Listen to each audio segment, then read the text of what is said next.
Voter list को लेकर चुनाव आयोग पर बरसे राहुल गांधी। राहुल ने चुनाव आयोग की लोकसभा में खोली पोल। राहुल के दबाव में चुनाव आयोग ने बुलाई बैठक। फर्जी वोटर लिस्ट को लेकर राजनीतिक दलों को बुलाया। नमस्कार, न्यूज एक्सप्रेस देख रहे हैं आप। आपके साथ मैं हूं खुशबू राय। फरवरी में एक घटना घटी जिसमें बंगाल की मुख्यमंत्री ममता बनर्जी ने चुनाव आयोग पर बड़ा आरोप लगाया। यह आरोप वैसा ही था जैसे राहुल गांधी महाराष्ट्र और हरियाणा के लिए लगाते रहे हैं। फिर क्या था, हलचल मच गई और फिर फर्जी वोटर लिस्ट को लेकर मीडिया में सुर्खियां आने लगी और एक बार फिर विपक्ष के निशाने पर चुनाव आयोग आ गया। टीएमसी ने आरोप लगाया कि बीजेपी ने एसोसिएशन फॉर बिलियन माइंड्स नाम की एक एजेंसी को बंगाल भेजा है, जो बंगाल के मतदाताओं को हरियाणा, गुजरात, पंजाब और बिहार के मतदाताओं से बदल रहे हैं और वो डेटा ऑपरेट करने जा रही है। वहीं पश्चिम बंगाल की वोटर लिस्ट में हरियाणा, राजस्थान के लोगों के नाम जोड़ रहे हैं। ये पूरा काम ऑनलाइन किया जा रहा है और इसी तरह उन्होंने महाराष्ट्र और दिल्ली में अपने विपक्षियों को हराया है, लेकिन हमने उनकी ये चाल पकड़ ली है। फिर क्या था, हंगामा हुआ और आखिरकार चुनाव आयोग को सफाई देनी पड़ी और कहा कि एक ही एपिक नंबर पर कई वोटर कार्ड हो सकते हैं, लेकिन फिर चुनाव आयोग फंस गया और आखिरकार चोरी पकड़े जाने पर चुनाव आयोग ने अपनी गलती मान ली। अब जबकि सदन चल रहा है तो इसी मुद्दे को एक बार फिर राहुल गांधी ने तीखे सवालों के साथ उठाया।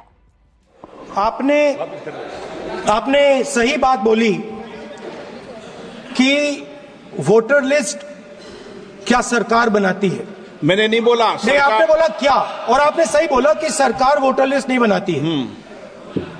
मगर पूरे देश में वोटर लिस्ट पर सवाल उठ रहे हैं। हर स्टेट में, हर ऑपोजिशन के स्टेट में और महाराष्ट्र में black and white voter list पे सवाल उठे हैं। तो पूरा ऑपोजिशन मिलकर सिर्फ ये बोलने दीजिए, पूरा ऑपोजिशन सिर्फ मिलकर ये कह रहा है कि वोटर लिस्ट पे यहां पे एक डिस्कशन हो जाए। आप बनाते नहीं हो, इसको हम एक्सेप्ट कर रहे हैं, आप डिस्कशन तो कीजिए। तो सुन लिया आपने क्या कह रहे हैं राहुल गांधी। इसी बीच आपको बता दें कि चुनाव आयोग फंस गया है और अपनी गलती को छुपाने के लिए एक बड़ा कदम उठाया है।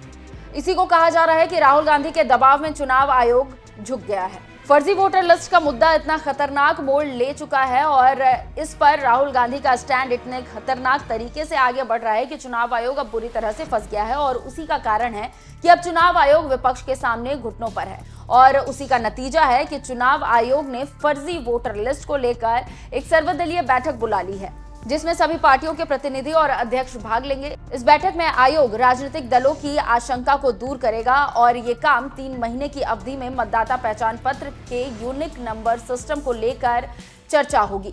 ये नए सिस्टम से प्रत्येक मतदाता को एक विशिष्ट EPIC नंबर मिलेगा, जो आधार की तरह काम करेगा और मतदाता पहचान को और मजबूत करेगा। आयोग ने यह स्पष्ट किया है कि मतदाताओं में डुप्लीकेट, ट्रांसफर और मृत मतदाताओं जैसे विषयों का समाधान बूथ स्तर पर ही किया जाएगा। इसके लिए प्रत्येक बूथ स्तर के अधिकारी और संबंधित निर्वाचन पंजीकरण अधिकारी के साथ राजनीतिक दलों के बूथ एजेंट्स की सक्रिय भागीदारी सुनिश्चित की जाएगी और इसी को कहा जा रहा है कि आखिरकार हुजूर देर आए दुरुस्त आए और अपनी गलती मानी है। इसी से कहा जा रहा है कि विपक्ष की ताकत काम आई और सरकार और चुनाव आयोग को झुकना पड़ा। हम एक बार फिर राहुल गांधी की बात आपको सुनवाते हैं, उसे सुनिए और इस पूरी रिपोर्ट पर अपनी राय हमें कमेंट कर जरूर बताइए। नमस्कार। आपने सही बात बोली कि वोटर लिस्ट क्या सरकार बनाती है। मैंने नहीं बोला नहीं, आपने बोला क्या, और आपने सही बोला कि सरकार वोटर लिस्ट नहीं बनाती है। मगर पूरे देश में वोटर लिस्ट पर सवाल उठ रहे हैं। हर स्टेट में, हर ऑपोजिशन के स्टेट में और महाराष्ट्र में black and white voter list पे सवाल उठे हैं। तो पूरा ऑपोजिशन मिलकर सिर्फ ये बोलने दीजिए, पूरा ऑपोजिशन सिर्फ मिलकर ये कह रहा है कि वोटर लिस्ट पे यहां पे एक डिस्कशन हो जाए। आप बनाते नहीं हो, इसको हम एक्सेप्ट कर रहे हैं, आप डिस्कशन तो कीजिए।